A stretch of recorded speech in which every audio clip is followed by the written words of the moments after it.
Astronauts to the moon. Ignition sequence start.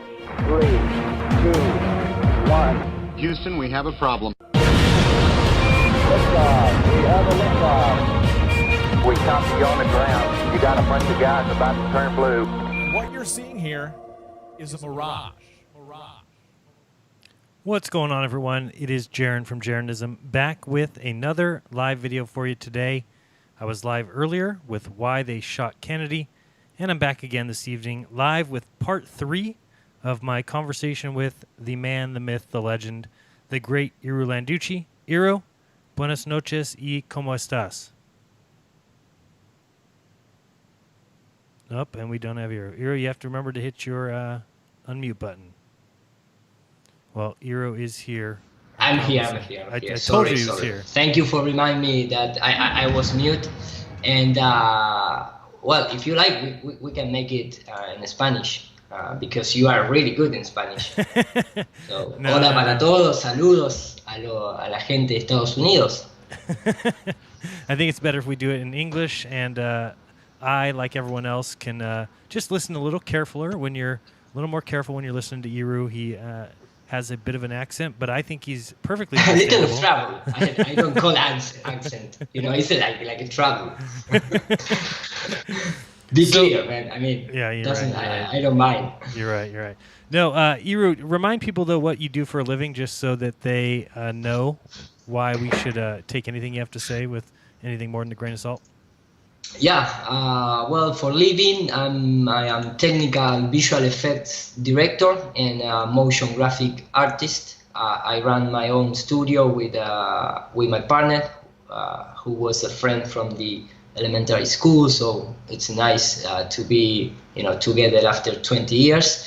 And that's pretty much. I mean, anyone that wants to look for my work. My company is called Mox.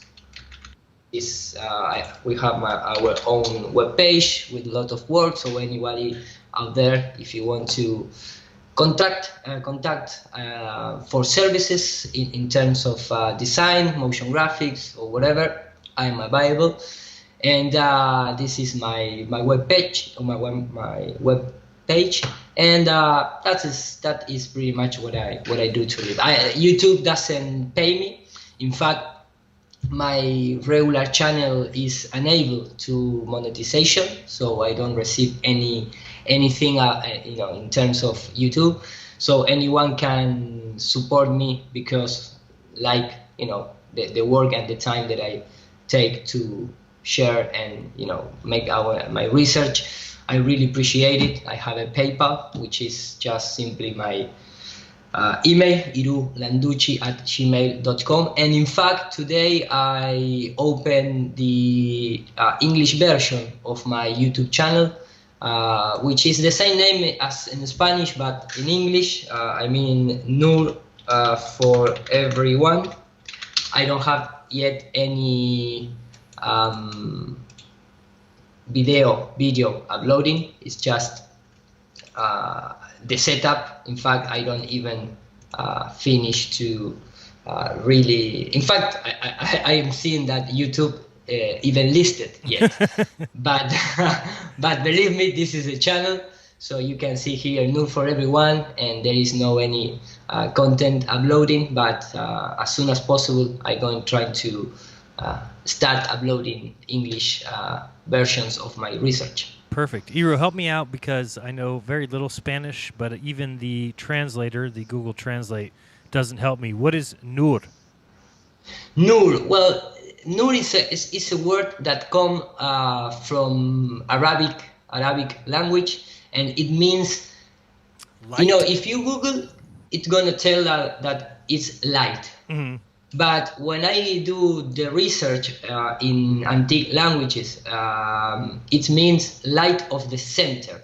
In fact, the word north, it comes from Nur. How about Nur, that, huh? yeah, the word. Let me just type it. The word Nur N-U-R. or Nor, it means light of the center, which is really, suspicious because north, light of the center in the glove model is like a little strange, but in the flatter model, light of the center is like referring to Polaris, and that is what I call my channel Nur.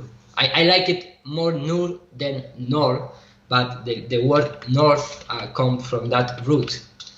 And Gotcha. Of course, it's Arabic, and the Arabian community create the astrolabe and the sextants and all that kind of devices for measure the earth, the stars, the position. Trying to understand where we live. Right. Beautiful. I like it. Awesome. And that's great. Yeah, it certainly is. That's suspicious, don't you think? One of those things at the center. Yeah. Yeah. And did you watch my live stream earlier? I don't know if you saw it. Why they killed Kennedy. One of the interesting things. Some people know that I got to spend just got done spending 16 hours with Iru in a car ride from Denver to Los Angeles. It was fun, and we obviously talked about quite a bit. In that conversation was included some JFK talk. So I guess I'll start out by asking you if you're somebody who thinks that JFK died on that November 22nd, 1963.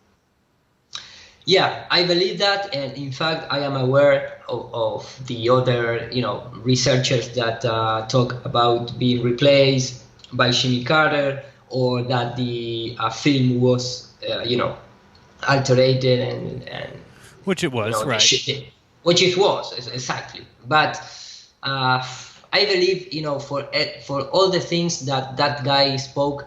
Like not only about the cooperation with Russia, but also about the secrecy societies, and most important maybe when he wants to, get the freedom of printing money. I mean, that guy tell us all the things that will be, nice to do if we want to get our own freedom. Correct. Yep. So after doing a little bit of research and trying to put all the things together in the balance, for me it's most like he really get shot and died than a replacement. Yeah, no. When you look at it, and the fact that maybe he started having second thoughts or found out that we wouldn't be able to go, if you look at who really propelled that whole further mission, it was Lyndon B. Johnson. And then if you look at where he lives and the land deals that were made, it starts to become kind of obvious to me exactly why he had to be taken out.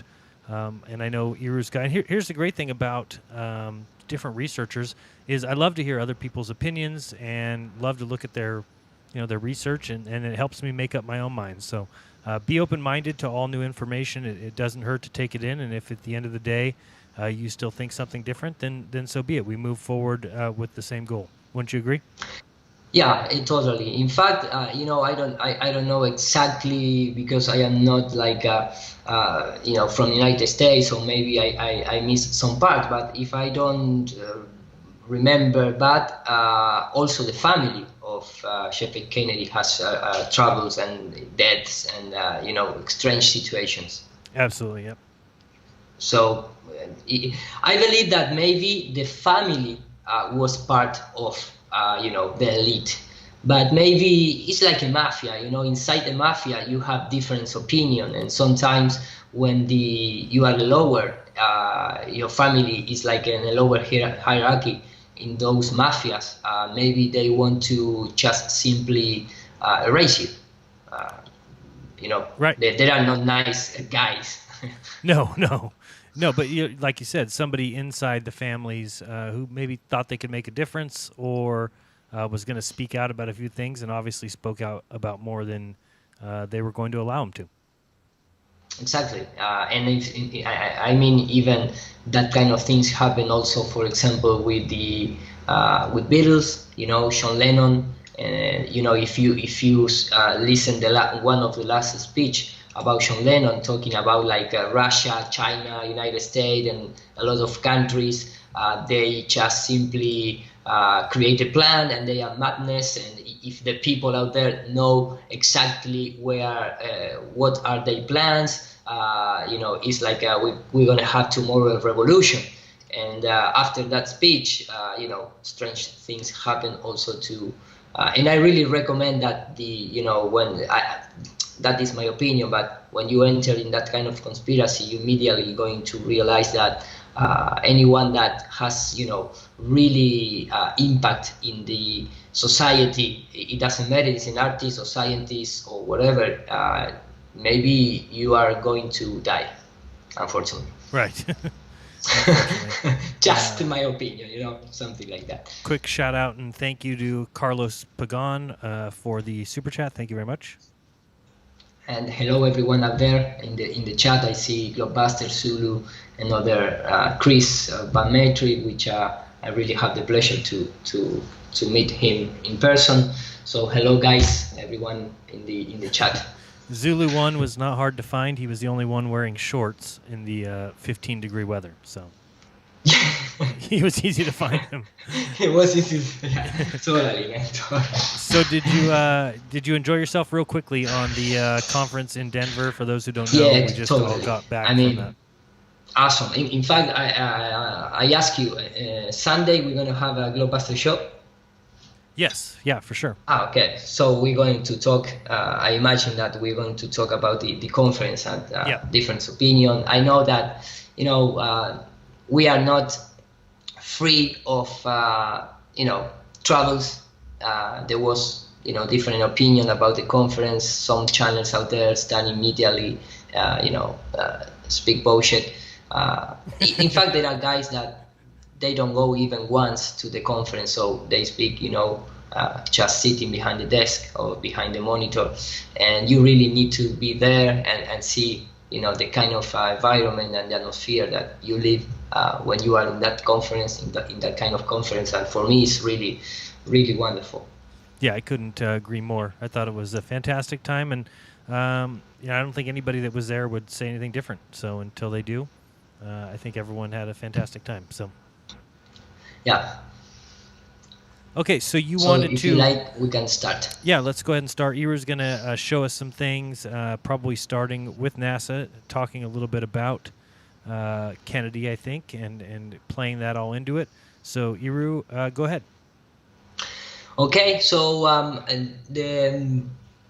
the show today, I prepared, more a few modern stuff in terms of more technology stuff that comes from my background, from my professional background.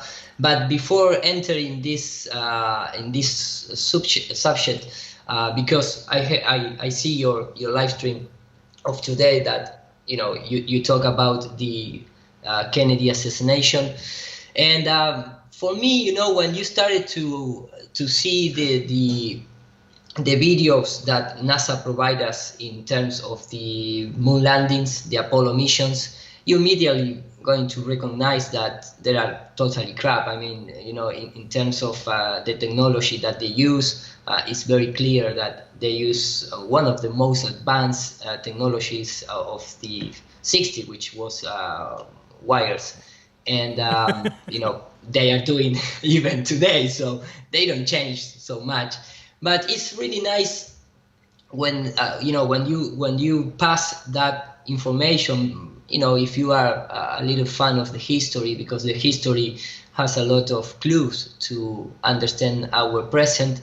You know, I mean, these are things that maybe the globeheads or people that they are, you know, denier of the possibility that the moon landing was fake, they don't take into account the really history part of that situation. I mean, I know that maybe some of the stuff that I'm going to show everybody out there already know, but the first thing is that there was an operation that was the Operation Paperclip, and that is a real operation where the United States and the Allies, you know, took one of the best scientific guys in German and bring to America, of course under pressure, under, you know, under with the gun in the head, and say, okay, now we need that you work for us, and trying to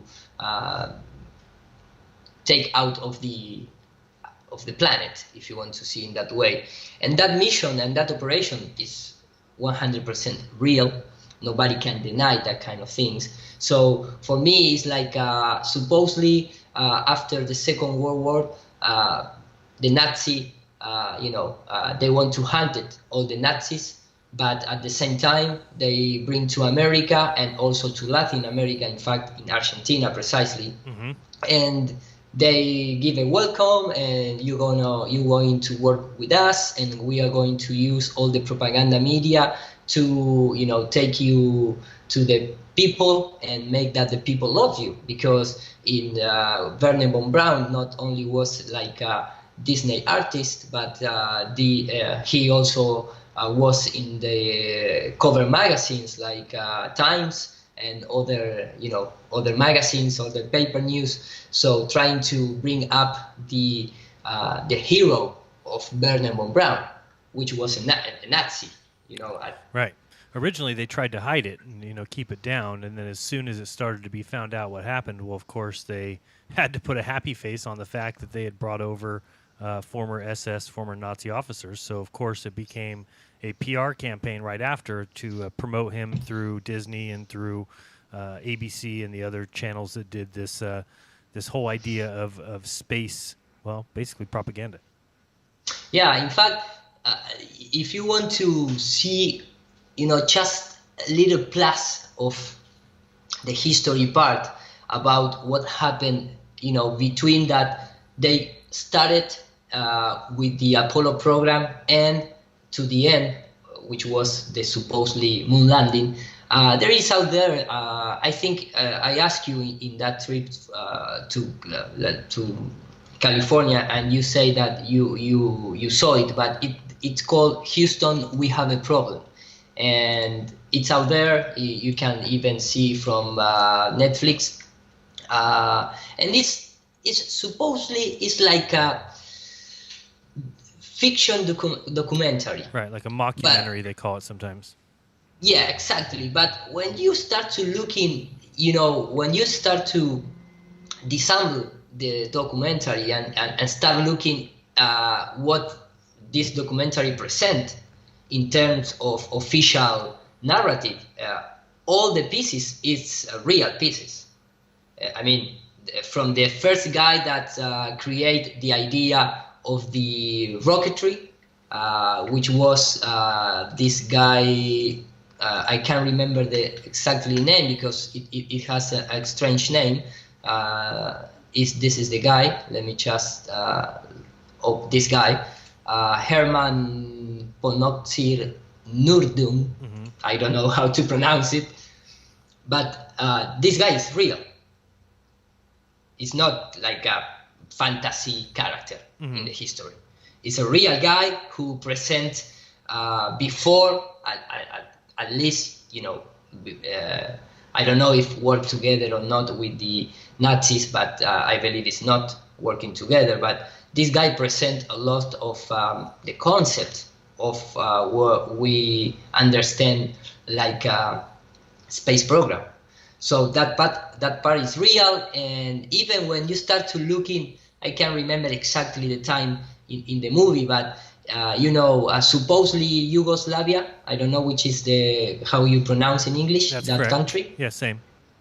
Okay. That guys from the Yugoslavia, the government sell to United States, the space program, and Right. of course the space program doesn't work because everybody knows that we can't go beyond the karma line, and they trick United States. So when the United States start to see that they spend quite billion of dollars in that space program, and that space program doesn't work, they started to send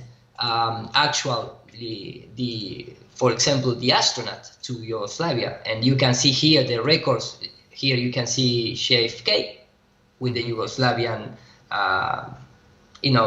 dictator. United States called dictator, but the people in Yugoslavia doesn't account for that because Yugoslavia was a poor country, and after selling the space program to United States, the people in Yugoslavia start to rise up the lifestyle. Right.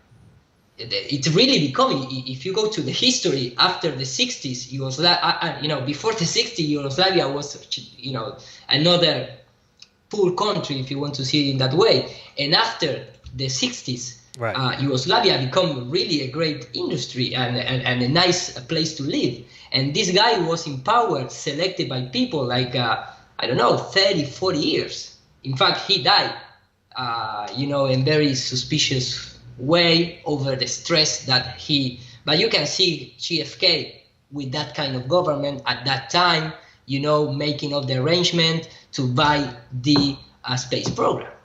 Right. And, after that, you're going to see, for example, real footage when United States, after see that the space program was, no fake, but it doesn't work. Right. He feel really bad, and he sent it to visit this dictatorship. This dictator. They sent it the astronaut Buzz Aldrin and Neil Armstrong and Michael Collins to talk with the Yugoslavia dictator. And if you listen carefully what he said, Neil Armstrong, in his own word, say something like, "We come here with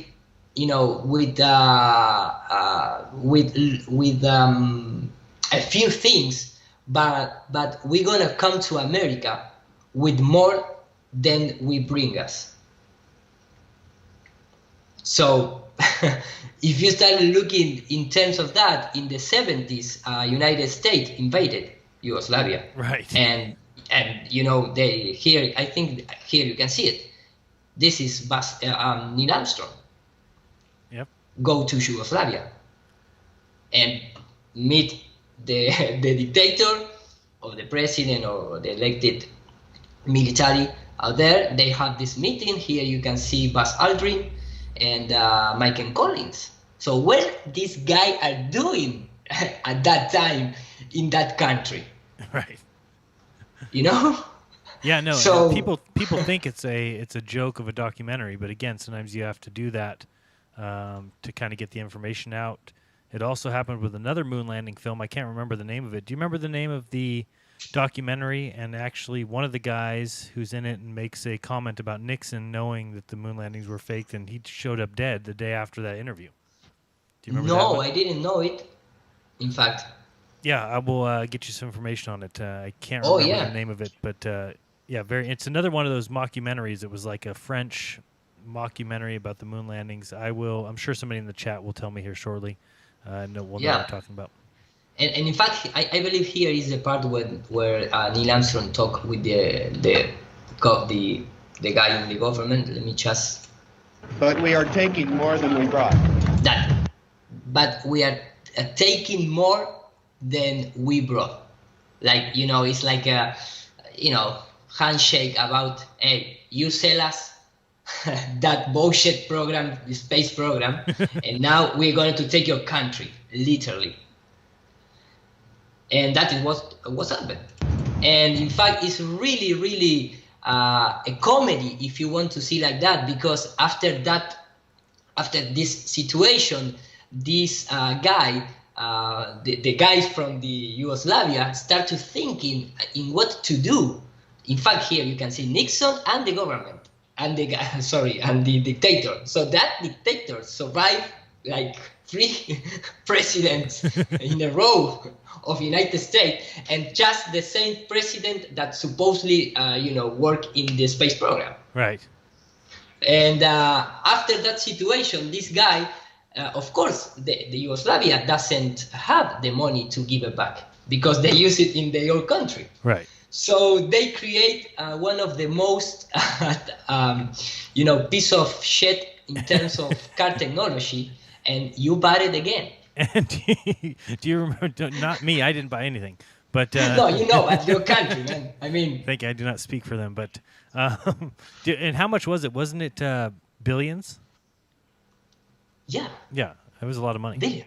Yeah, a complete lot of money, and that was the famous car called the. You remember the name? Here is the the Shugo. Yeah. The Shugo car. And in the history of your country, this is the worst car ever. And that is for real. I mean, so they scam you. I mean, you like a country with the space program, and then they scam you with the car. So after that, United States, you are not going to play like that with United States. So after this situation, explain what happened. Yugoslavia was, invaded. Right. So if you want to see this documentary and tell me that this is, just a mockery documentary, you are crazy. For me, that is my point of view. So I really recommend everyone, to add a little tiny piece of evidence about the moon landings and how deep that thing goes. Because if a country can, invade it via or based on the moon landings problems, it's another important piece in our history. Very much so. Exactly. So the whole idea of space has always been this otherworldly thing, and it's been able to be sold and bought and sold, and continues to be sold to the public at large as truth. And it was even done, years ago between countries, obviously.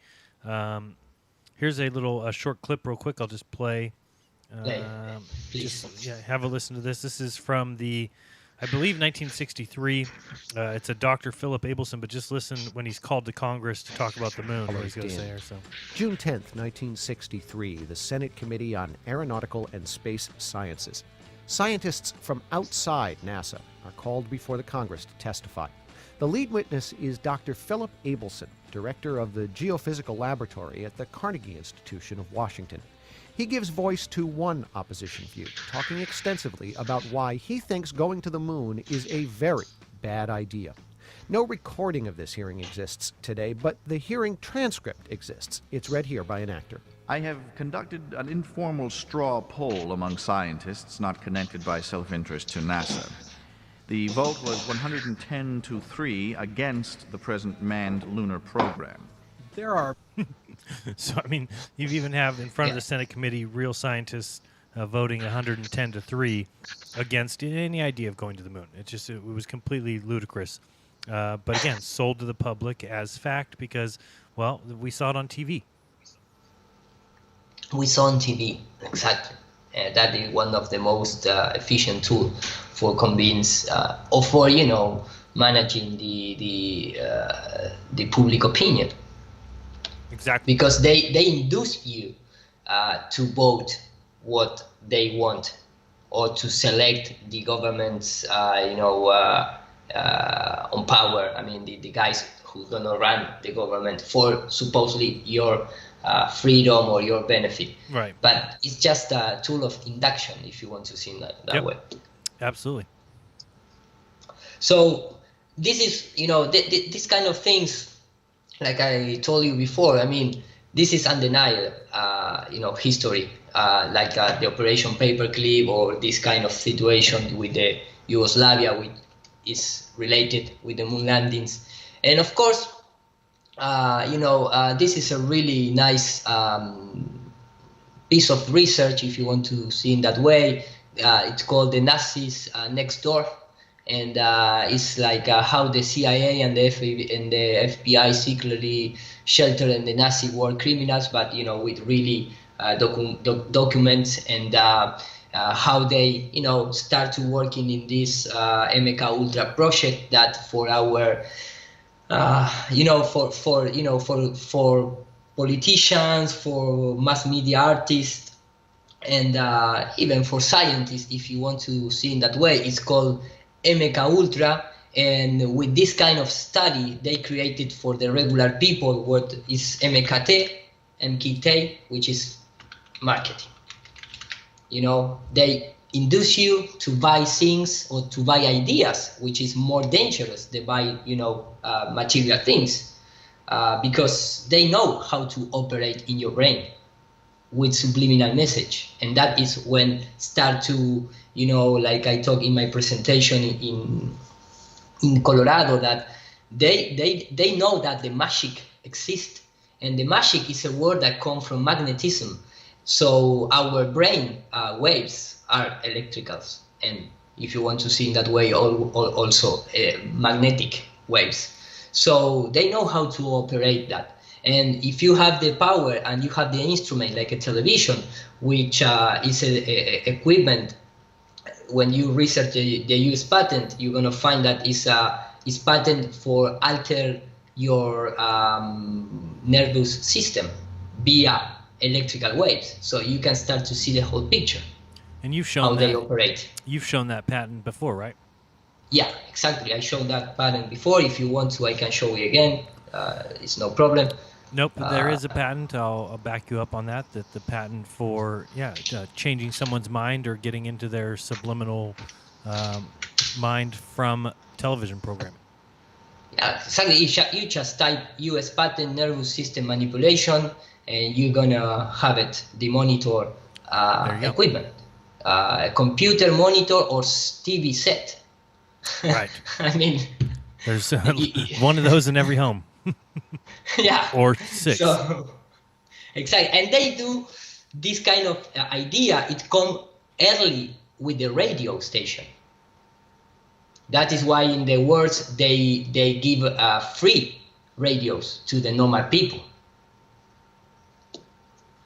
So when you start to see these kind of pieces, you're going to understand that. And of course, Werner von Braun, he also worked with the Picard family. They are all together, like we shown in the last episode, the connection between Disney, the Nazis, the JFK, all that kind of things. And when I, in the conference with the Globebuster show that we did with Bob and Sean, I talk about the, that the supposedly when you research about the and please understand that I'm going to back and forward between PowerPoint project, but when you start to see and research with the Argos system, that this guy start with the a quote from Werner von Braun,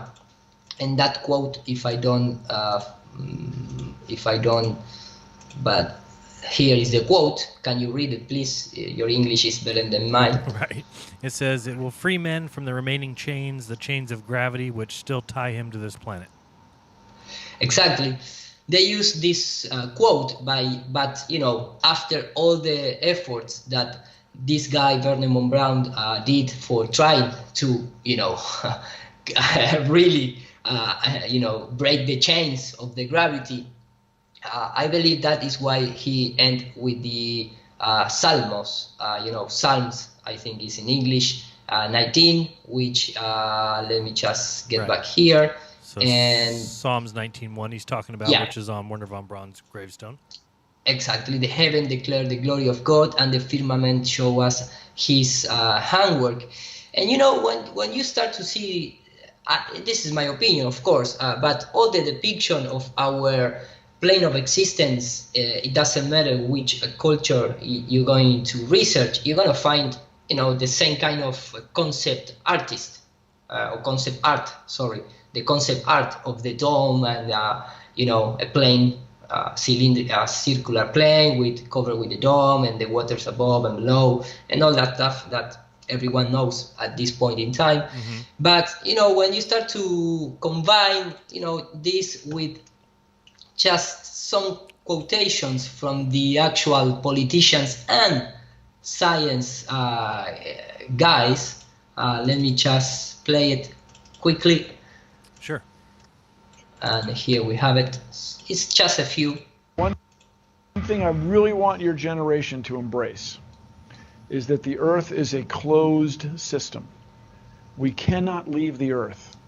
There's no place to go. The history of humanity has been, slowly increasing the boundaries of knowledge and knowing more and more and more and feel comfortable inside there. But at the edges, it's always going to be a challenge. Absolutely. Edges, it's always going to be a challenge. Absolutely. And it may be hard to see tonight, but we are all standing under a glass ceiling right now.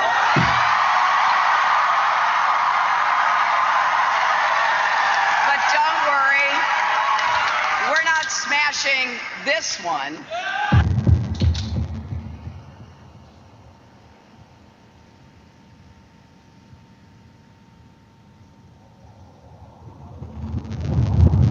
To the young people in particular, I hope you will hear this. I know we have still not shattered that highest and hardest glass ceiling, but someday someone will, and hopefully sooner than we might think right now. Although we weren't able to shatter that highest, hardest glass ceiling this time, thanks to you, it's got about 18 million cracks in it.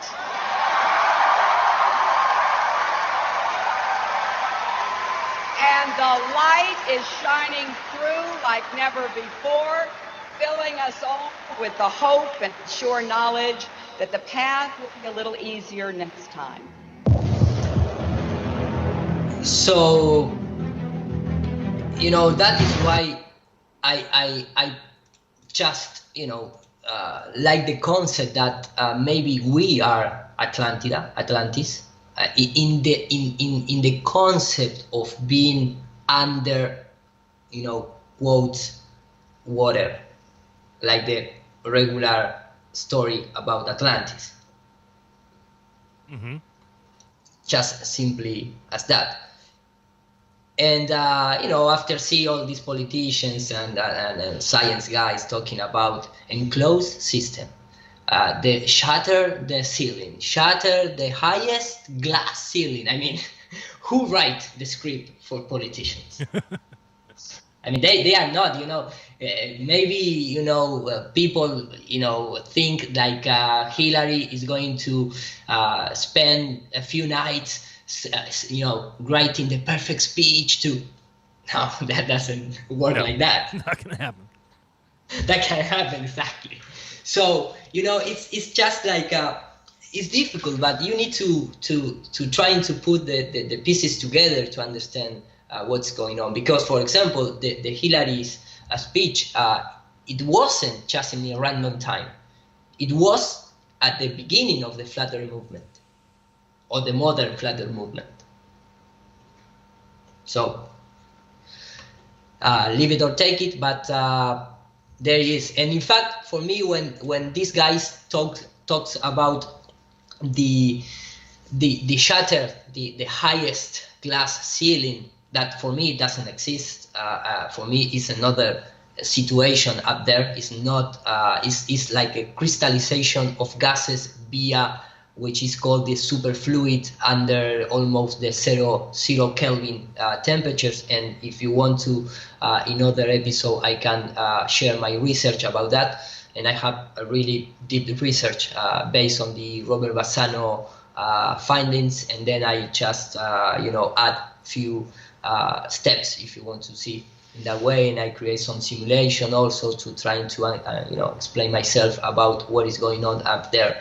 But things like because when you show that speech from Kennedy, he talks about sharing information and sharing also or creating a cooperation between Russia and United States to explore the moon or to explore the space. And it's something that caught my attention because these two countries not just share the information about the space, but before they trying to reach the moon, both countries create and start the same kind of high altitude hydrogen bomb operations.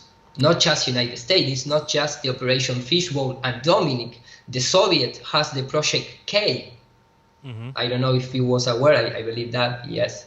Yeah, no, they were around the same years. It's kind of like a little story where the United States makes the first nuclear weapon, and then Russia does it right after, then the United States makes the first hydrogen bomb, then Russia right after.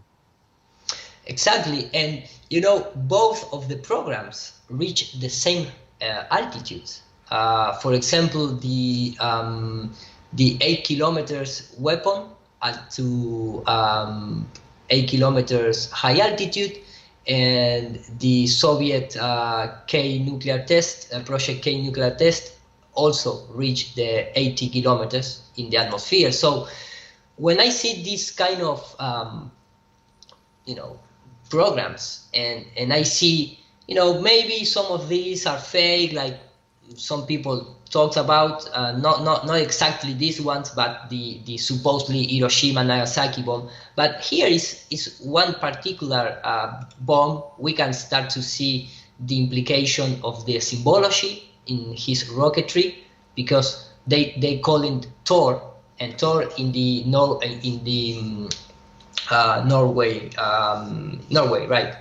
Mythology. It's the guy with the hammer in the hand trying to break the ceiling, and that the same depiction is like the archman trying to shoot an arrow to the sky, trying to break the ceiling, like you can see in the movie The Hungry Games. Mm-hmm. But here you can see what they did.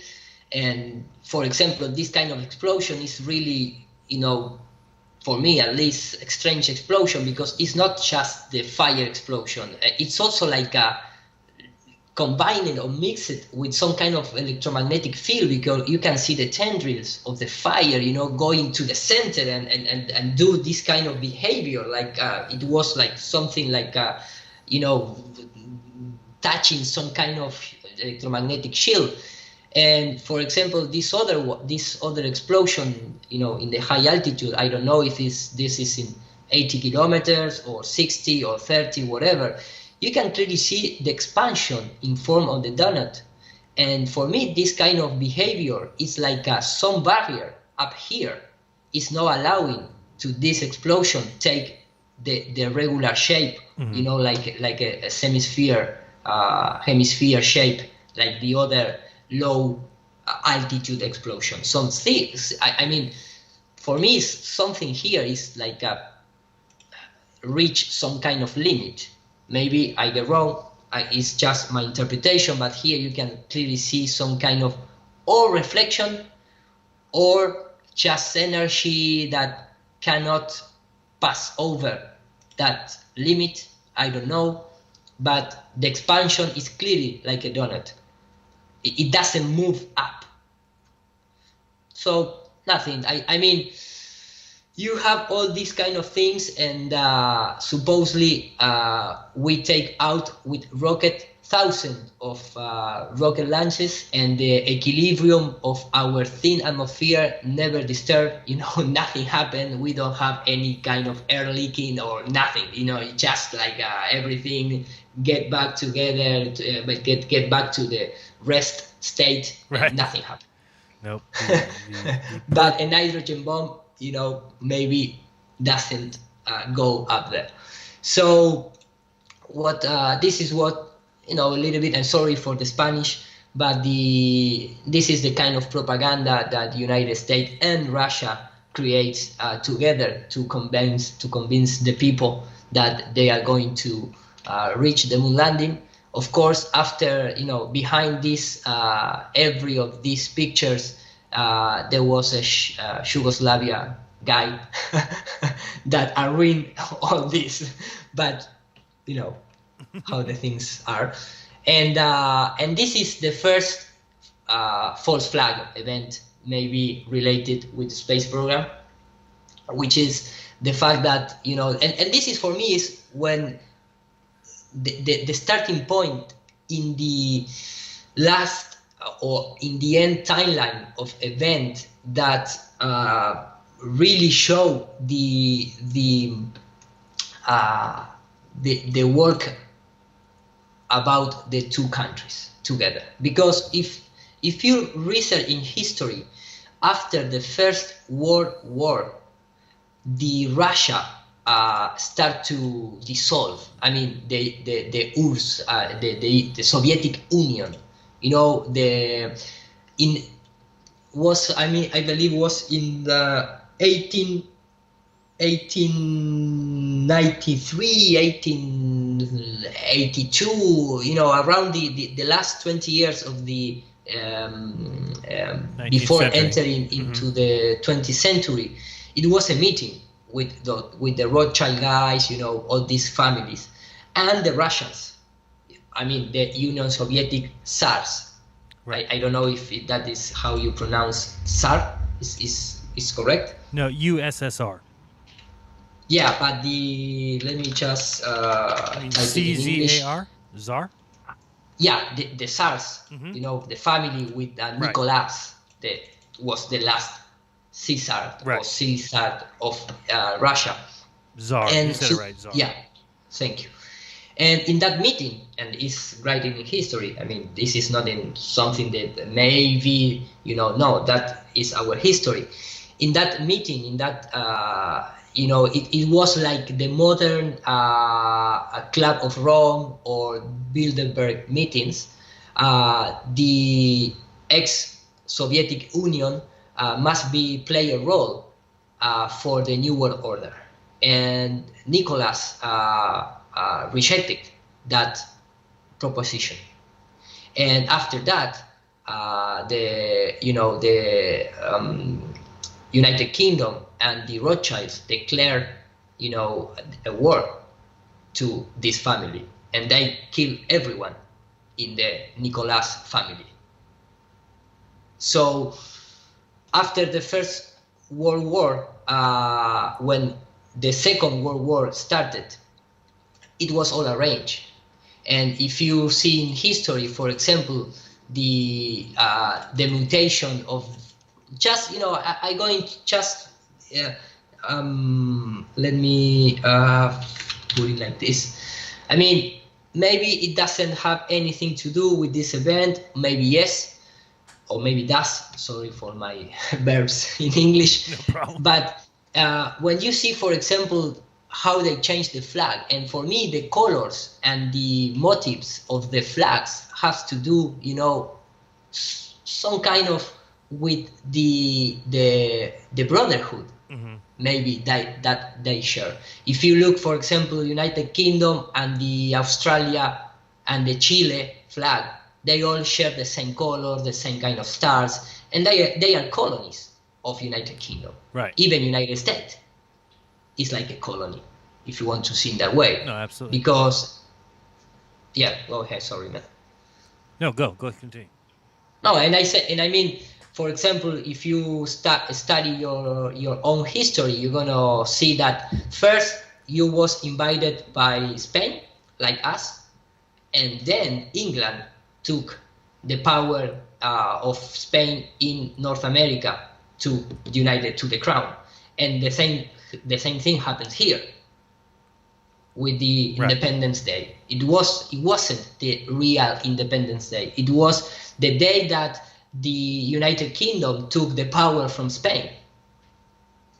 It's just simple as that. So when you, for example, look into the flag of the United States, United Kingdom colors, and the modern Russia, they both, share the same colors. And like I said before, maybe this is nothing, this is not some concrete evidence, but which is, some kind of concrete evidence for me is when you start to look into Stalin, some of the Stalin picture, you can clearly see that the guy was a Freemason, because no one do this kind of hand cover without being a Freemason. In the jacket constantly. Yeah, exactly. So this is some red flag to understand that Russia and United States and United Kingdom are work together, and this is my opinion. So absolutely. So when you see, because maybe some people believe that these things about, and please tell me if I mess up everything. I don't know if you are follow me, So far, so good. Okay, perfect. Because, a lot of people believe that the situation, this is for David. If it's for you, wants David, situation.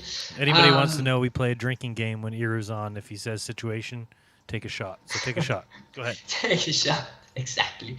So the other drinking words are Jesuit, and if he calls me Sharon. Yes, and penis. Penis is like a complete. That's the entire bottle. Yeah, the complete bottle. Right. Okay. So let me just get back to the situation. Yeah, let me back to the situation, and that situation is the blue bean. There is a lot of researchers in Spanish language and also in English, and I believe any, part of the world. Any language. You're gonna find in YouTube that talks about the blue bean, and they, not just in the title of the YouTube video, but then when they start to explain about the blue bean, they never mention the real important word behind the blue bean, and that is the NASA blue bean project. Which, I know, I'm sorry. I mean, if you see with our eyes of flat earthers, and you read NASA Blue Beam Project, everything starts to, change. Change, exactly. So it's not just the NASA Blue Beam Project, which is mean. What is mean in this document is what it's telling you is that the NASA is going to direct all the operation. So that is why all the other agencies appear to be independent, but they are all dependent of NASA. Right, always. I think it's something that many people still fail to realize. They think that Russia's out there running their own independent space agency, and that SpaceX gets to come and go as they please. No, everything goes through the hands of the master deceptors, NASA.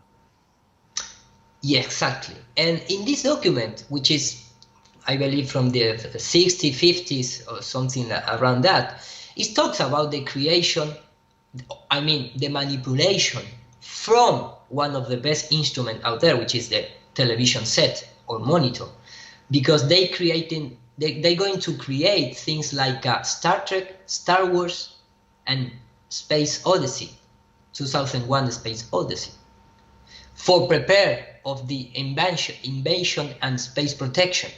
And when you see this, and you remember the famous speech of Donald Trump talking about the creation of the Space Force, you can see that this document is doesn't bullshit. It's completely real.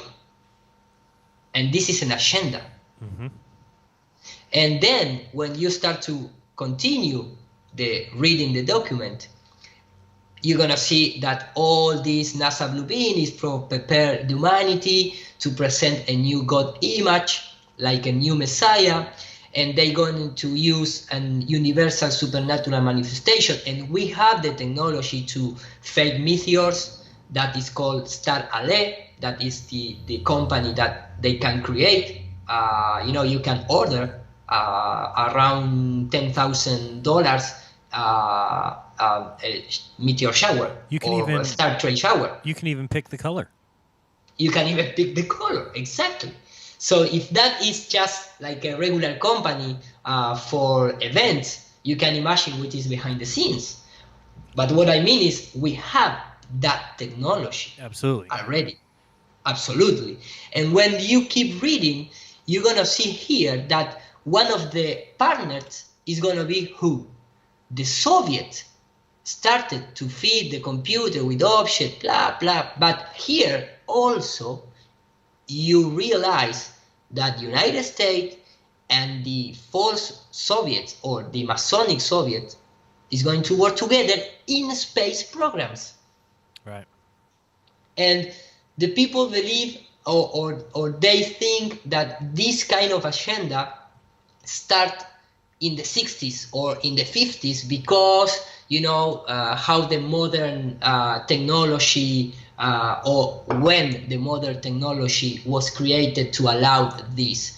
But one of the best for me that they killed Bill Cooper, which was one of the best researchers or really a guy who, understand the word that the New World Order operates, and he denounced the Twin Tower, Twin Tower operation before it happened.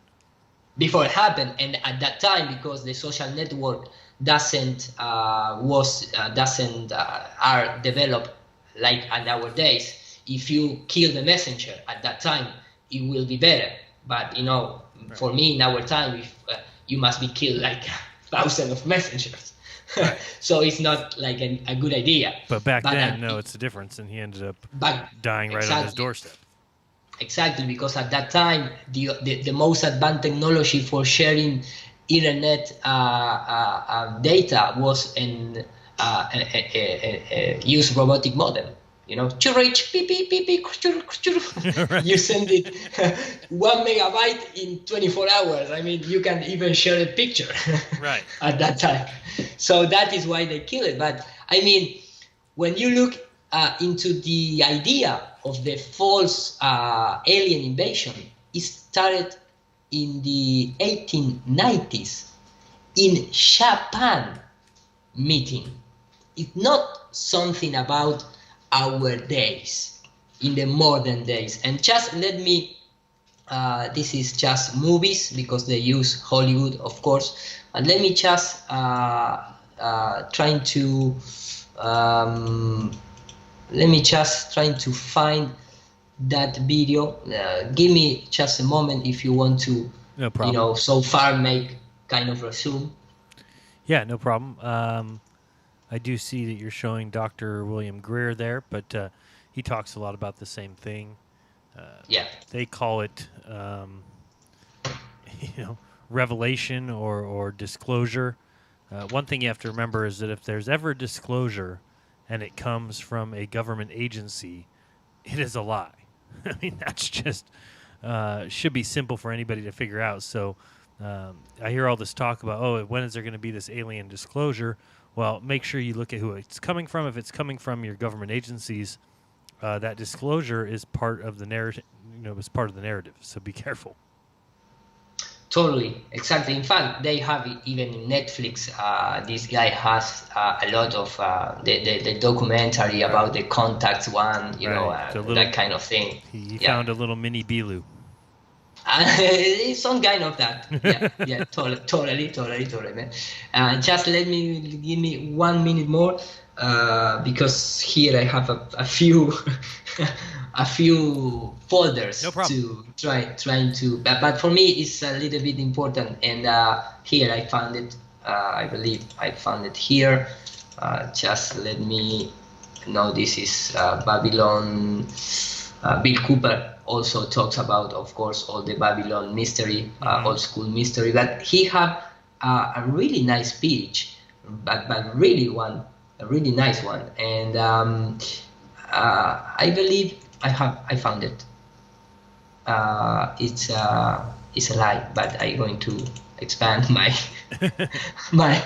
my searching. Take your Sorry, time. guys, Take your time. out there. Well, hopefully everybody's interested in hearing more. You can leave a comment if that's something you're interested in, because Iro and I were talking on our long drive and thought we do have so much to talk about that we should continue this little series. So maybe we won't end at 3. If people enjoy it, we'll keep going. I know Iro's got lots to share. I've seen a lot of it, but a lot of stuff I still haven't, because his videos are in Spanish, and I struggle listening to that. So it's great to bring him over here and have him share some of his research. And again, I want to spend more time on the 3D modeling and all the things that we can do inside that to show. For instance, I've already seen videos starting to show up about the Sun and Moon clock app that I showed on my video earlier, and people saying, well, here's your disproof of the flat Earth map, because the sun sets right to left down in Australia, and according to your Sun and Moon clock app, it needs to rope around to the right. And there's so many things that are explained perfectly and easily, quite easily, with the personal atmospheric dome and the way that we would see the sunset. So I want to model a lot of that. So hopefully we can do that coming up soon. Exactly. In fact, all those guys that talks about that curb the water. If you want to disprove our model, curb the water. Right. No, they have to struggle with that one. Under any gravitational model you pick, you choose. Like the Einstein, Newton, maybe you can invented some new one, but please curve the water, and after that you broke down our model.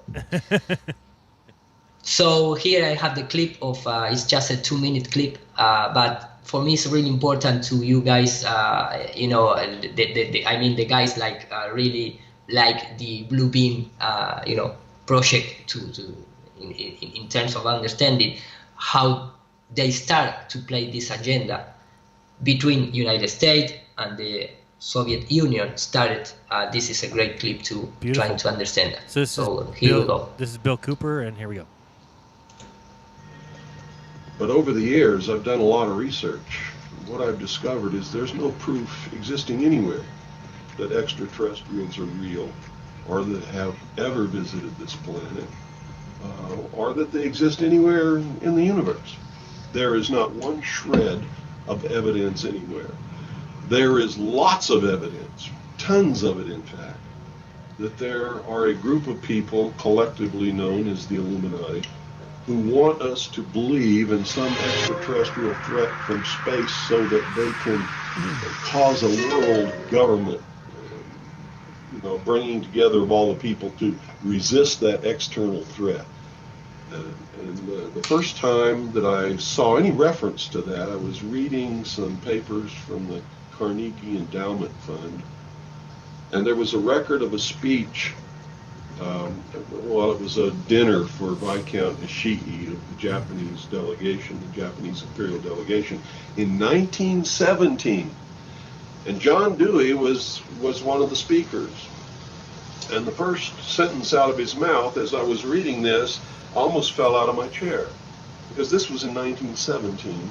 And he said the best way to cause all the people of the world to come together in one world government and end war forever would be if we were attacked by some other species from some other planet.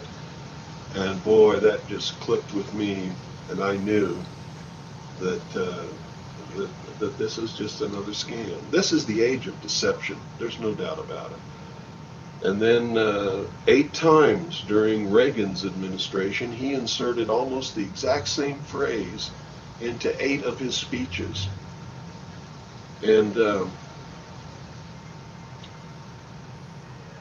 it's a scam.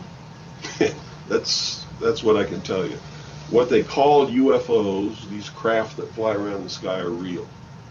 but they're not piloted by some little green guy from some other planet. But over the years... So, for me, it's too much clear. I mean, that is the way that I think that the series of events it's developed right now. Yeah, no, I totally agree. And thank you to Carlos Pagan again for another super chat and contraption as well. Thank you.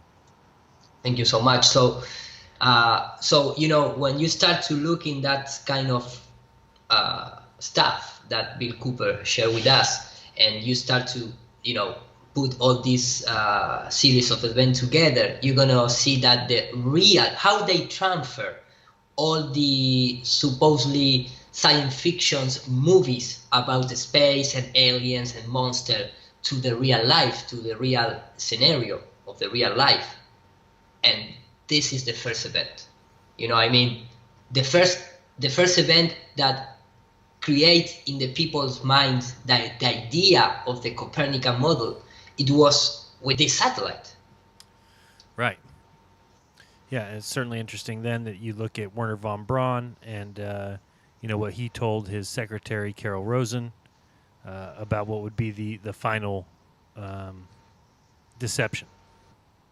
Exactly. And it's a little strange because, you know, if you first of all, look at these shiny balls, you know, with this kind of window shield clearing stuff. That's Sputnik.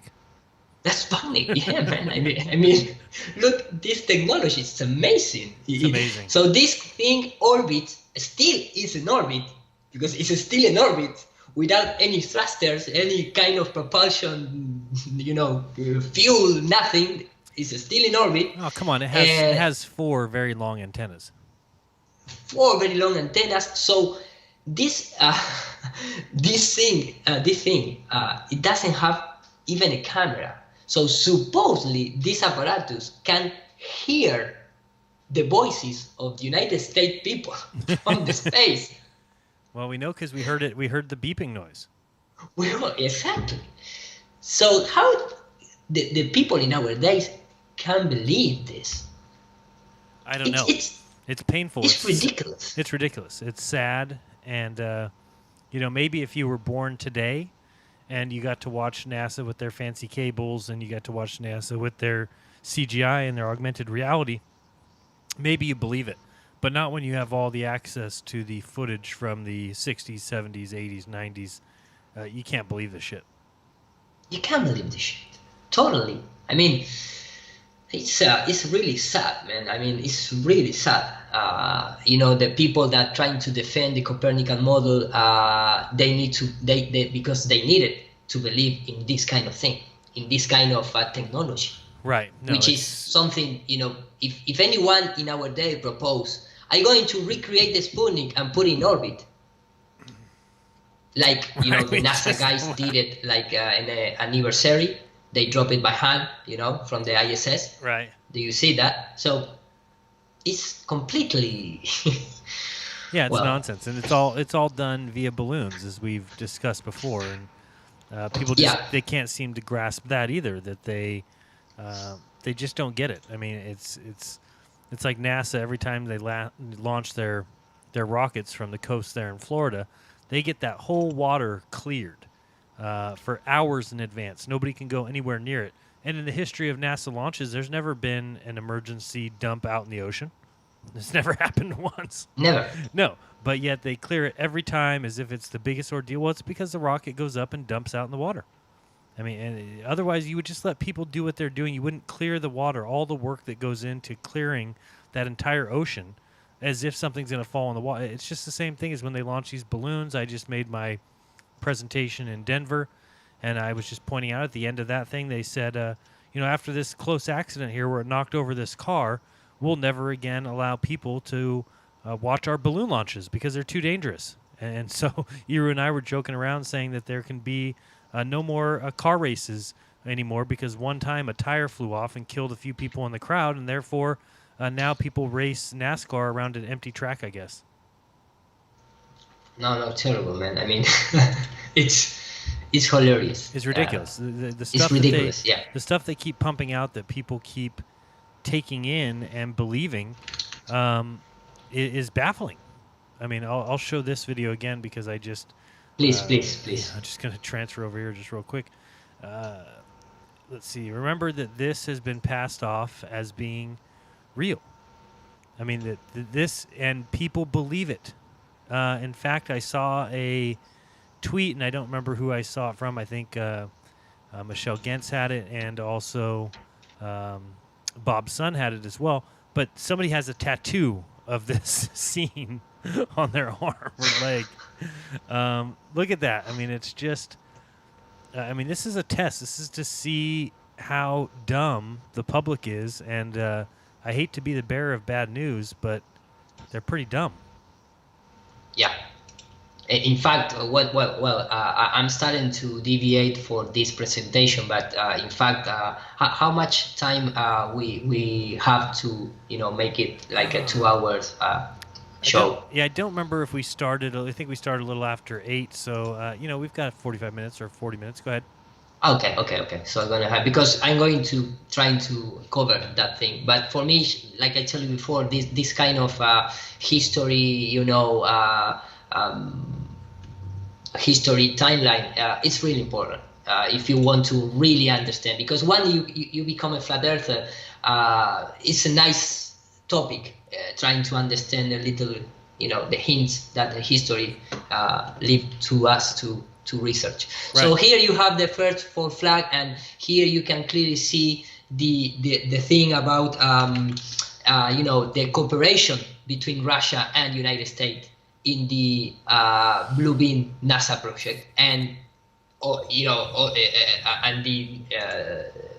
you can clearly see with real news and real fact how the speech about JFK did in your video start to go into reality. Mm-hmm. So of course we can, we know the connection, and you can see the past and the present is the same kind of name, the same kind of stories, the same kind of bullshit. It nothing have been changed. Mickey Mouse all over it. Again, please, I didn't hear you. I see Mickey Mouse all over it. Exactly, Mickey Mouse all over the place. And of course, when you start to research about the Walt Disney family and why they cooperate together, is because even the Walt Disney himself was a Freemason. He go to this kind of school, that the Molay International School, which is a Freemasonic, preparation in the young. For the youth. Right, and of course, people know that he owned the Club 33 out at Disneyland, and I'll show an image right now. Ira, I don't know if you've seen this image. Okay. Up here, this is when NASA got a stamp dedicated to them, and guess what value the stamp was? I wait to see in the live stream, because you are not sharing via Skype, so just give me a second. Well, it's a or 33 seconds.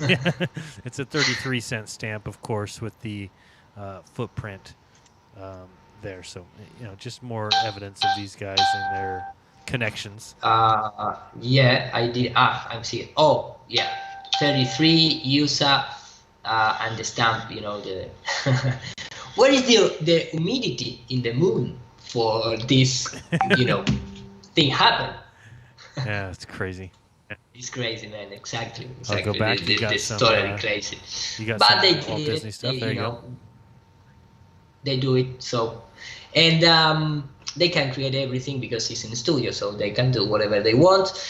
Here you can clearly see how Werner von Braun become an Disney artist, like Justin Bieber or Katy Perry. They have all this kind of stuff for walk around. So can you imagine? I mean, in the mind of the own Werner von Braun become a Disney artist. Right. It was a nightmare. I cannot imagine. it was a nightmare, really. And we heard about Bill Cooper talking about that there is no proof of alien technology, but we have a lot of proof that a group of people, name it Illuminati, that blah, blah, blah, blah. And some way to put that in real content or real situation, I have prepared this tiny clip, really tiny clip, about a minute to, it have background music that I put because this is just a segment from a video that I made a few months ago. But this is real speech, real people, real politicians all talk about the New World Order. And that New World Order, the only achievement for that New World Order happen is based on the heliocentric model.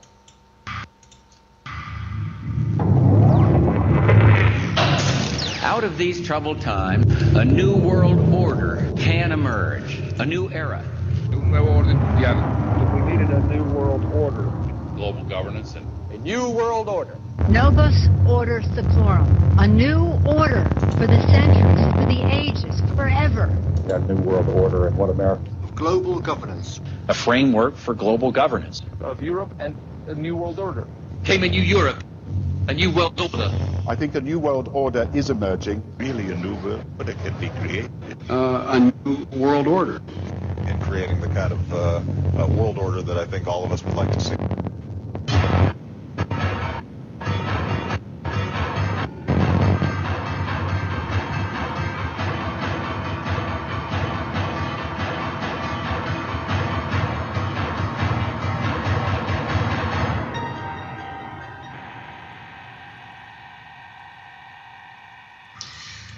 So, the New World Order, simply as that. I mean, if this is, sometimes when I see this kind of real events, I still wonder if this is a science fiction, is a movie, or is our reality. Seems like it sometimes, huh? Seems like this, yeah, totally, man. And I mentioned before that, how this guy Bernard von Braun, feels about working with Walt Disney and lying to the world, because I don't have the same thoughts about the Nazis that maybe our institutional education, our education institutions tell us. I don't say that guy was awesome, but I have a different opinion. Maybe it's a little complex to express myself in terms of that, but I mean, this guy, when you see the tombstone with that kind of, because supposedly he's using a religious quotation from the Bible. Exactly. It's not just a random, I am a philosopher. Philosopher guy. So I'm gonna, in the tombstone, it doesn't. It's even. From his family, quotations. It's just that, and just that alone too. It's making quite a statement. So when I trying to think, or trying to understand what in his mind happened, and based in all this situation that he made about trying to get out of space, this is. Anyone out there could believe whatever they want. Maybe some guys believe that this a secretary from Bernard von Braun is, a shield or not. But what she said this like 10 years maybe before this thing about the Space Force coming. So can I play it? Absolutely. My name is Carol Rosen. I'm an educator who became the first woman corporate manager of an aerospace company, Fairchild Industries. I'm a space and missile defense consultant. I've consulted to a number of companies, organizations, government departments, even the intelligence community. When I was a corporate manager of Fairchild Industries in 1974 through 77, I met the late Dr. Werner von Braun in early 74. At that time, von Braun was dying of cancer, but he assured me that he would live a few more years in order to tell me about the game that was being played, that game being the effort to weaponize space. And the funniest one of all was against what he called aliens, extraterrestrials. That would be the final card. And over and over and over during the 4 years that I knew him and was giving his speeches for him, he would bring up that last card. And remember, Carol, the last card is the alien card. We're going to have to build space-based weapons against aliens. And all of it, he said, is a lie. A lie. I think I was too naive to know at that time the seriousness of the nature of the spin that was being put on the system. And now the pieces are starting to fall into place. We're building a space-based weapon system based on a premise that is a lie, a spin. And Werner von Braun was trying to hint that to me back in the early 70s and right up until the moment when he died in 1977. What he told me is that there's an accelerated effort in place. He didn't mention a timeline, but he said that it was going to be speeding up faster than anybody could possibly imagine. We're reopening NASA. We're going to be thank God. Going to space.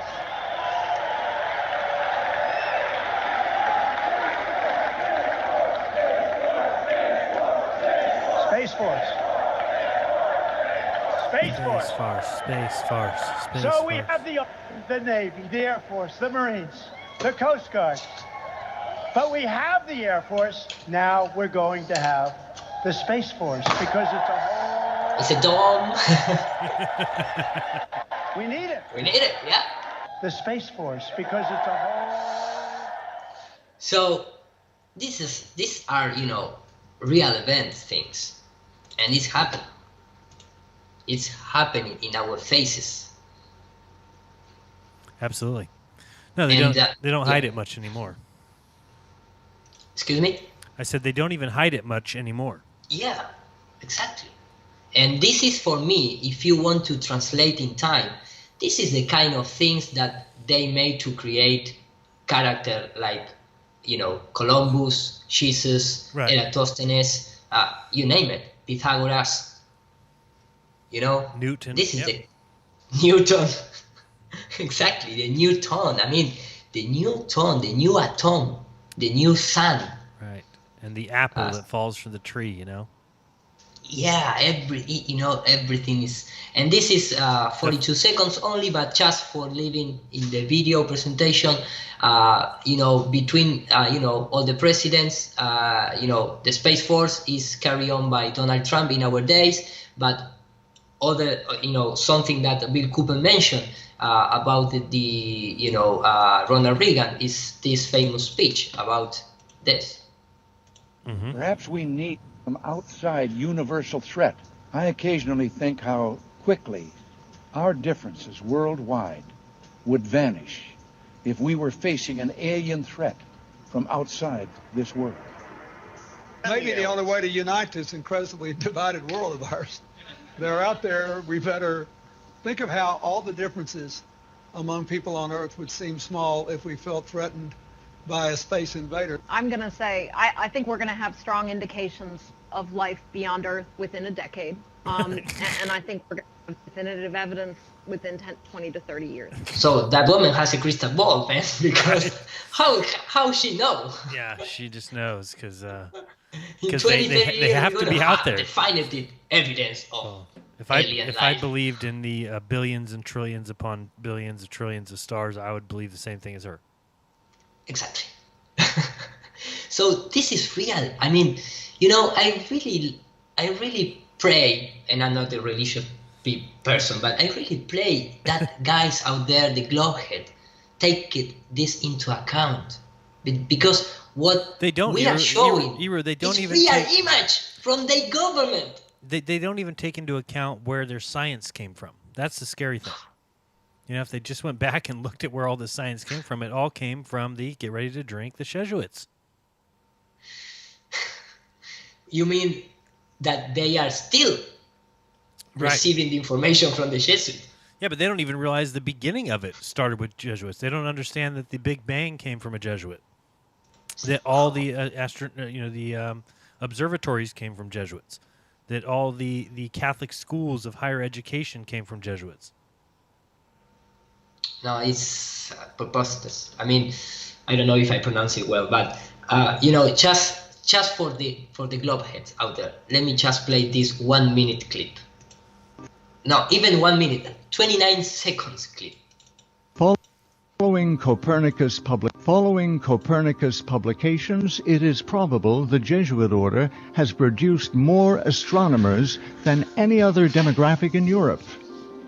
That, ostensibly, a religious order should produce so many scientists should cause surprise.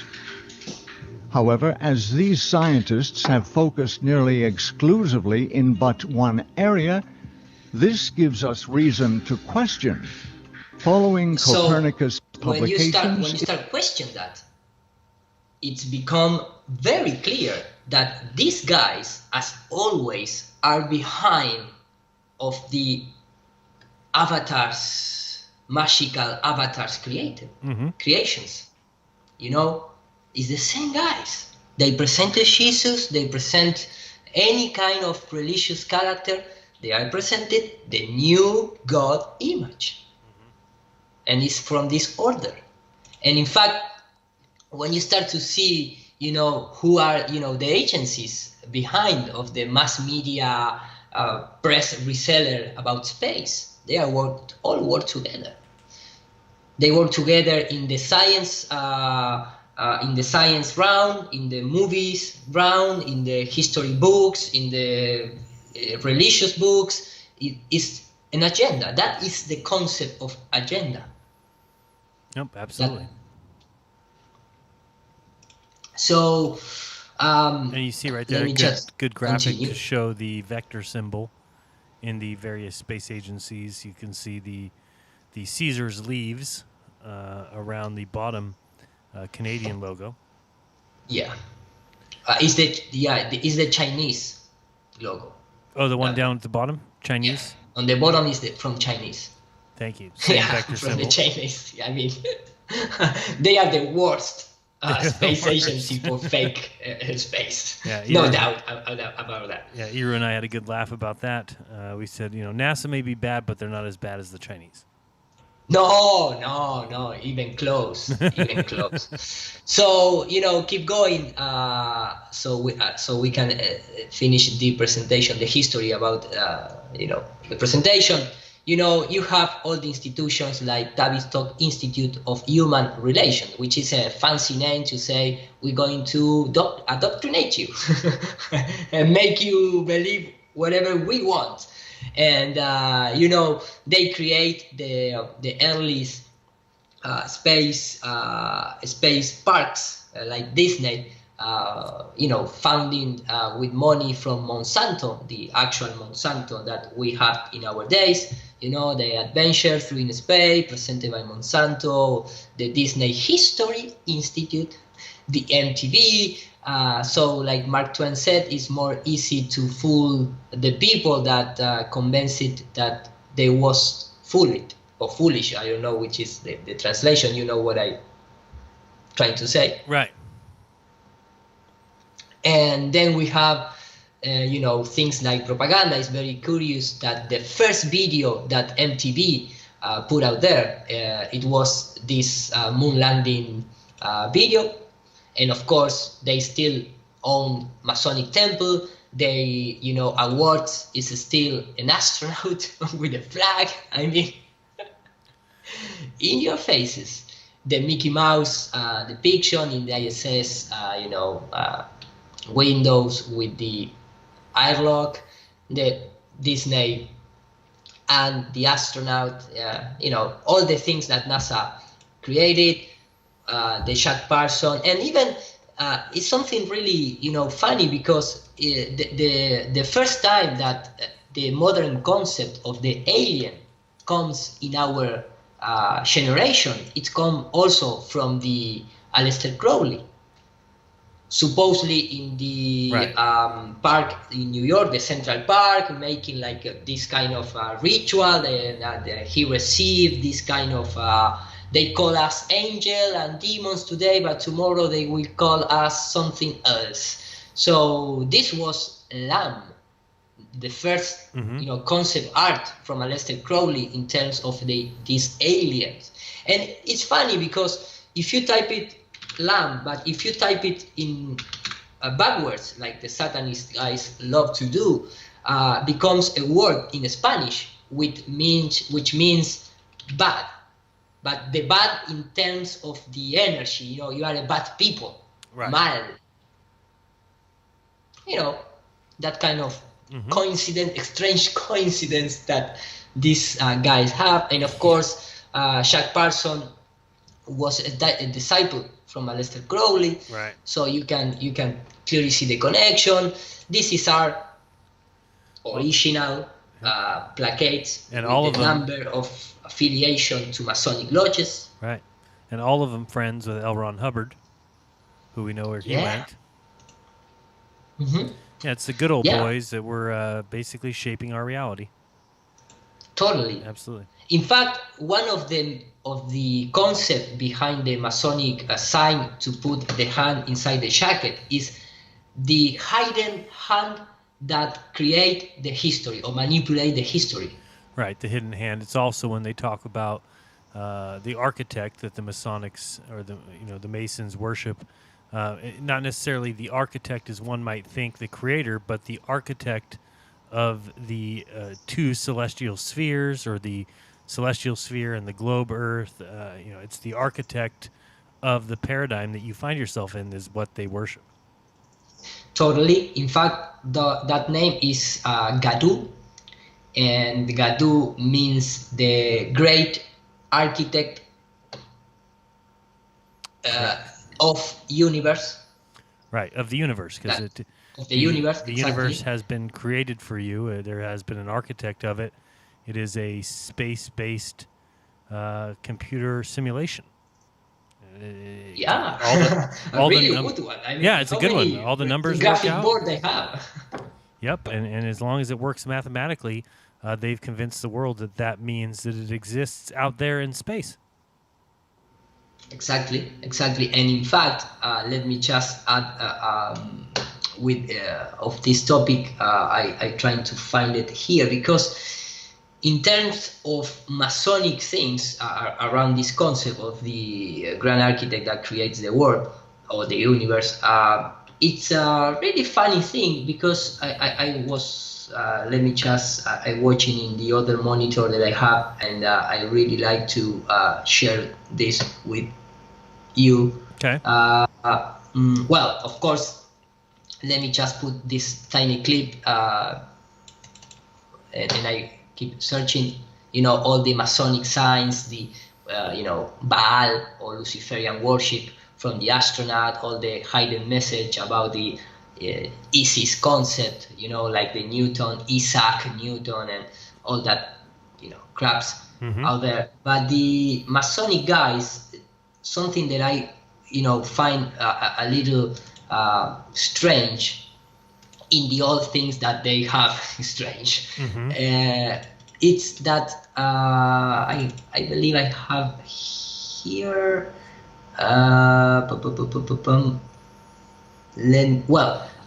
Of course, in terms of scientific things, we know, but the regular science admitted the hidden Kabbalah relationship between the modern science and the Kabbalah, right? I'm a theoretical physicist, and I like to say that I walk in the footsteps of giants like Albert Einstein and Niels Bohr. I'm not a philosopher.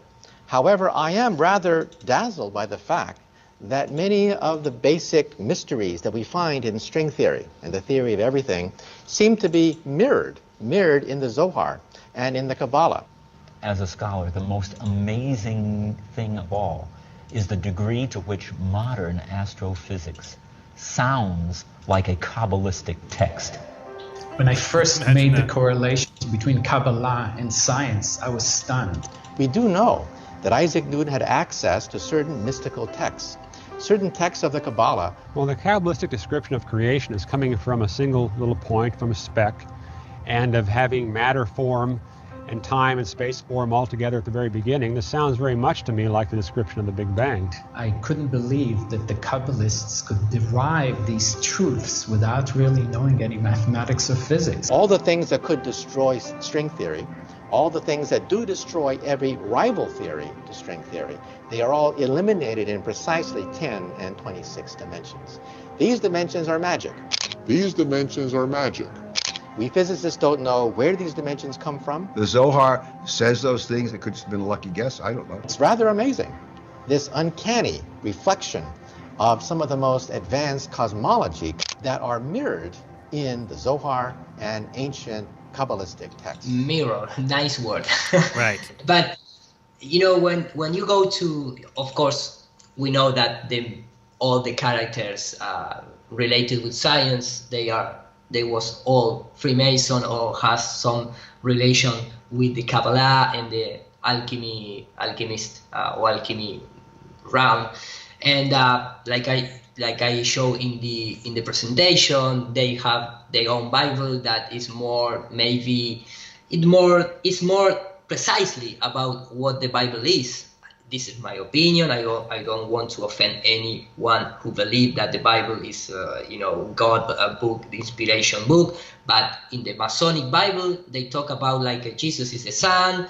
The disciples are the zodiac signs, and blah blah blah blah. They show that directly. They don't hide behind like a invented character. No. And it's funny because when in the Freemasonry, they have a lot of layers of knowledge. If you talk with a guy who, reached the third degree, he's going to understand that supposedly the compass is the moral and the rectitude of how the person must be, and the square, and the compass is, I can't remember exactly right now, but when you are ascending in degrees, that objects start to have a different meaning. And for example, it's really funny because when you reach the 33 degrees, for example, and you talks about and they give you the moral and dogmas, they spoke like the square is a right angle formed by two right lines, and it is adapted only to a plane surface and belongs only to geometry, earth measurement. The trigonometry, which deals only with planes and with the earth, which the ancients supposed to be a plane. Mm-hmm. That's funny, man. And the compass describes circles, and deals with the spherical trigonometry, the science of the sphere and the heavens. And for example, when you make your own research, this concept with the supposedly spherical earth, on top of the two columns. Right. This is not the original depictions in terms of the antiquity of the Freemason. The original depiction was this: the sun and the moon, right, and the eye of Gadu, of the great architect of the universe. And after the guys like I presented in, I believe was in the first live stream that we made, right, which called Elias Ashmole, which is considered the father of the modern Freemason, the Royal Academy of London. They changed this concept to this concept. Right. And of course, you have the hidden meaning of the astronaut dressed like a god in white, coming from the heavens. When they fake the moon landings, they go down to the surface on the ladder, like the Jacob's ladder, right? Exactly. It's like an artistic representation of one of the ritual that they play in lodges. Right. It's simply as that. So to tie up the presentations, we have, you know, all these guys from the infamous creator of the fantasy of satellites. Remember the name? Arthur C. Clarke. Yeah, exactly. Here with the Freemason mandrill, or I don't know which is the name in English. You know, Apron. all the NASA guys. Dress. No. Dress. Yeah, but the real name is called mantil in Spanish. And here you can see the logo, of course, of the Google Gmail. Even politicians like in Brazil, and this is a modern Brazil guy, become an astronaut and fan of NASA, but he also was in the Freemason, invited with a white, I don't know which is the name in English. We have all this kind of concept depicted, you know, like Luciferian, Masonic. Of course, when you understand how the Hollywood, NASA, and you know are created and work together, you can clearly see this is a picture that you can easily find in Google with the handshake. This is a completely handshake of Freemason between Google and NASA. And this concept that so many people maybe believe that it's just a random handshake, now in our days become a reality when you hear this. When you, let me just, I just played. In terms of conspiracy theory content generally, our goal is to promote authoritative content to our users. So we have two principles that guide the way here. That's the first one, is we want to provide users with authoritative, trustworthy information. I'm sorry to cut you up. I only have a minute and a half, and I don't really need to hear what you're trying to provide. I want to know how you're dealing with all these conspiracy theorists on your platform. So the first way is by demoting low-quality content and promoting more authoritative content, and the second is by providing more transparency for users. So we're introducing boxes that provide factual information at the top of results that have shown themselves to turn up a lot of information that is counterfactual, such as searching for the Earth is flat on YouTube, where you see a lot of... Your response is to put a box saying, nope, the Earth is not flat. Yes, it's flat. Okay. Such as searching for put a box that says, yes, it is flat.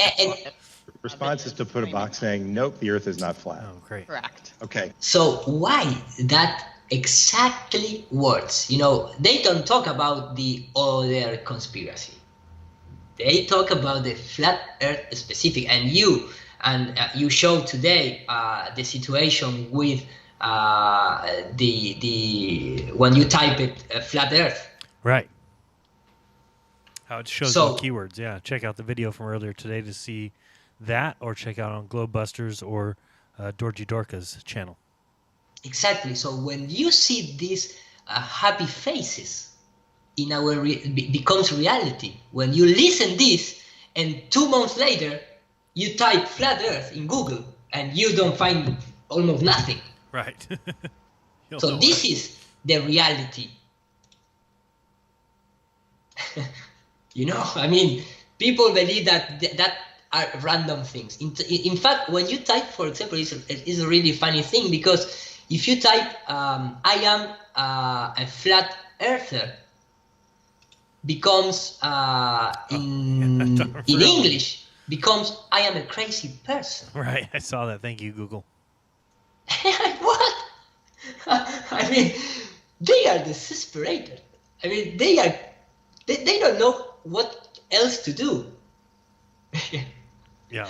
Well, so I take this from the ODD research when he talks about the connection between Disney and NASA. It's a really great video. I really recommend everyone to see it. But here you can start to see, you know, if you put together the Bill Cooper situation, talking about the agenda, the Bluebeam project, the cooperation between United States and Russia, then open the doors for China and Japan and other agencies. But you can clearly see here when the NACA, which is the first stage of NASA, was founded, then the Disney was funded, then becomes all the missions of the Antarctic exploration, the GPL founded, the Disney worked with Vernon Brown, and all the, in the timeline situation until our day. And it's clearly an agenda, there is no doubt about it. And the only way to accomplish that agenda is based on heliocentric model. Right. And pictures like this one, which you can choose to believe if you want, but there's just so many that are out there mixed with everything else. Then you just have to look at the history. Thank you for the super chat, very much appreciate that. But it just becomes too much to even. There's no way you can even think it's anything other than a scam at this point. I can't, at least. I don't know about everybody else. People are free to believe whatever they want. But all we ask is that you go back and actually look at the history of this stuff, and it becomes obvious as can be.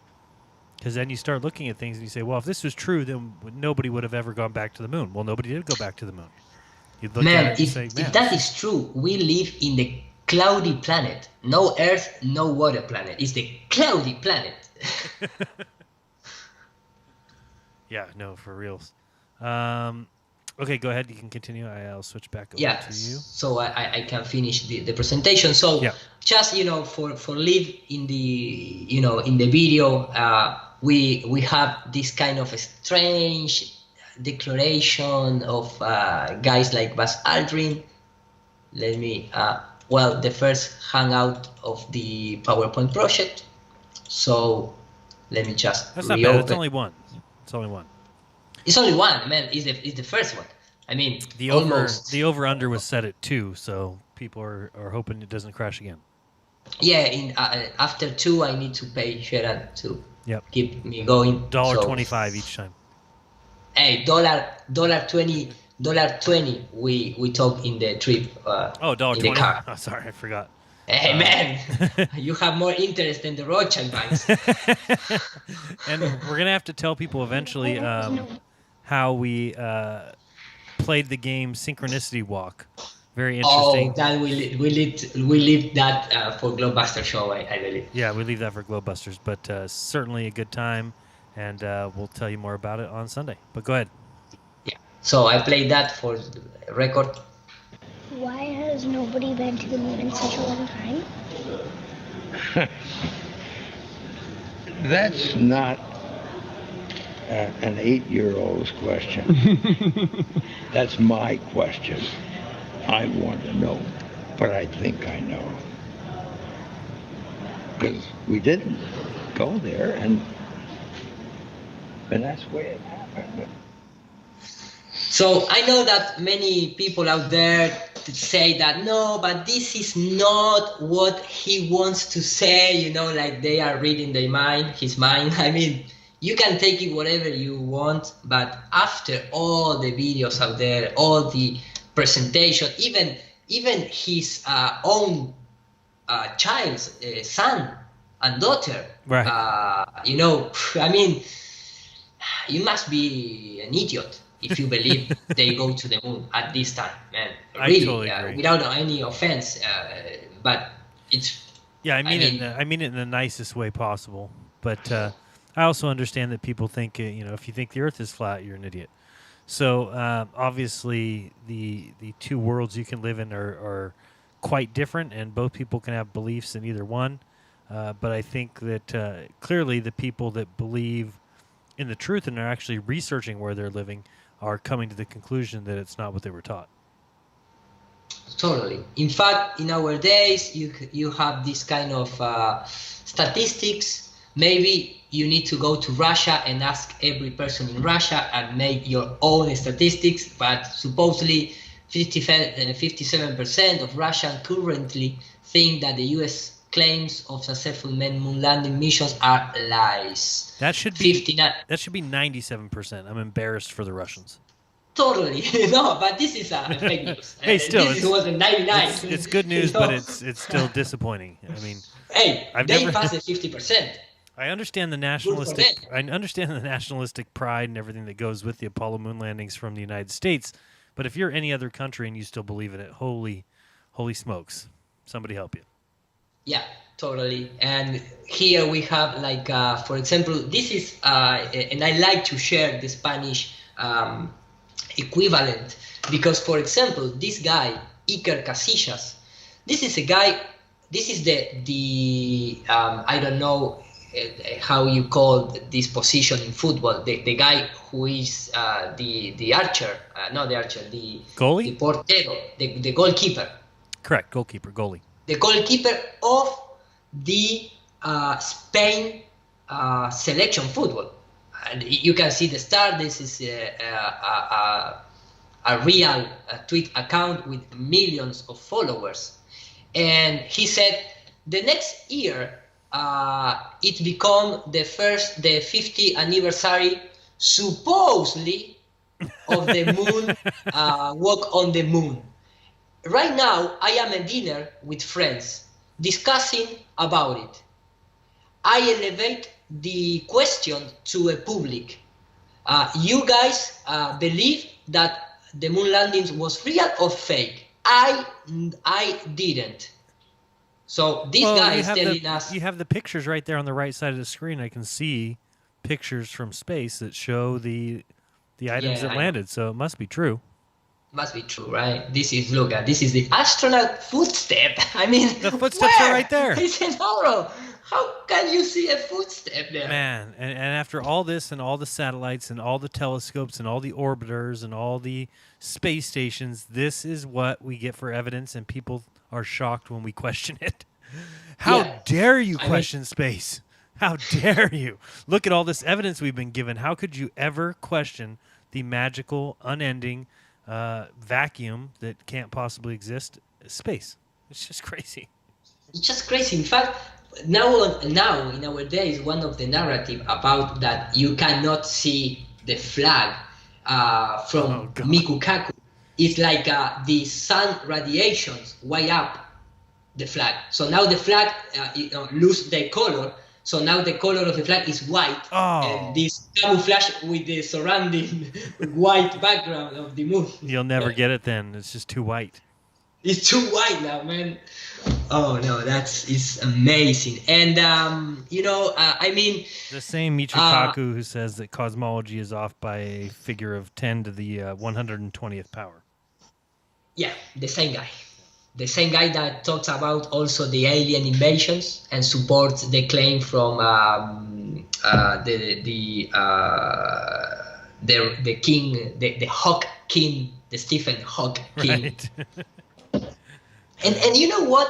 I really, let me just play it directly from the Adobe Premiere, because there are out there guys that believe, I mean, the most important achievement of Stephen Hawking is not their supposedly scientific report. It's how he survived 50 years with a disease that nobody survived more than 10. Really? I mean, I've made video after video after video about it, and even the ALS website wouldn't dare put them on the website until we made a video pointing it out, and then they had to put them on there. Exactly. I mean, because they said there's no way this guy has ALS. Everyone else dies within 4 years. I'm not making light of the disease, but certainly making light of the fact that we all bought into this Stephen Hawking story. Yeah, totally. And in fact, when you see, for example, look at the before the technology, the magic technology of Stephen Hawking, translating the aura of the spirit thought that he had in his brain, it was with a friend in the university. So if this guy interpreted really what the supposedly Stephen Hawking's saying, he must be won a Nobel Prize. Because I mean, I don't think they give Nobel Prizes for that. No, but really, look at that. Look at this interpretation of the facts. Physical appearance and the way he talked about big ideas in a witty and accessible way made him unforgettable, even though he had to use a student to interpret his failing speech.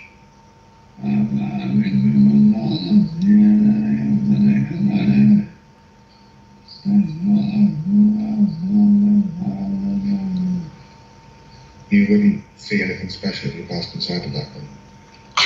No. He didn't see any special thing in the black holes in all. No. That was it. No, it's impossible. I mean, it's impossible, man. I mean, I believe that this is the right time to finish, and everyone out there think about it. Please. But I still think that on the right side of the screen there is proof that we went to the moon, because I actually see arrows pointing at white dots. If you look carefully, there's white dots there. What does that thing say in the middle? In the middle, this is the Challenger descent stage. Oh, okay. I was confused. That's the descent stage. How you dare? I'm sorry. I'm not questioning this. I mean, I'm no fool. NASA tells me we went to the moon, and we went. And they've been telling me that we're going back, so we're going back. And I want to say a big hello to my friend Richard. You meet him in the conference. Richard, I love Richard. Shouts out to Richard over there. No. It's Richard, our friend. It's not Richard Hawkins or whatever that guy. He has a nice YouTube channel called To the Most High, and he lives in Texas. So I hope the next year he comes to Dallas and see it again. And sometimes maybe he can share, from a Spanish guy living in United States, how he come a flat earther, because he has a lot of repercussion in the Spanish language. He's a really great guy, and he speaks better than me, like 10 times English. No, he's awesome, and I saw him. He was constantly going live from Denver, so that was awesome. Yeah, he's a really nice guy, and he really take this very seriously. In fact, he ended his PhD in literature, that kind of thing. And he was, it's a really nice story to communicate with the English people. And, I believe that because I was prepared for showing all the technical and, our technology that they use in terms of faking the moon landing and the modern, like a car in the space and things like that. But if you like it, we can do it another episode, and leave this here to the people digest and don't turn crazy. Good. I think if we maybe we'll try and keep them a little shorter in the future, but we'll also just keep doing these. So look forward to number 4, more of Iru presenting some of his research and us just kind of discussing it. And then if you want to hear more about, obviously, Denver and our opinions of it, check out Globebusters on Sunday. I know we'll spend a good amount of time talking about that.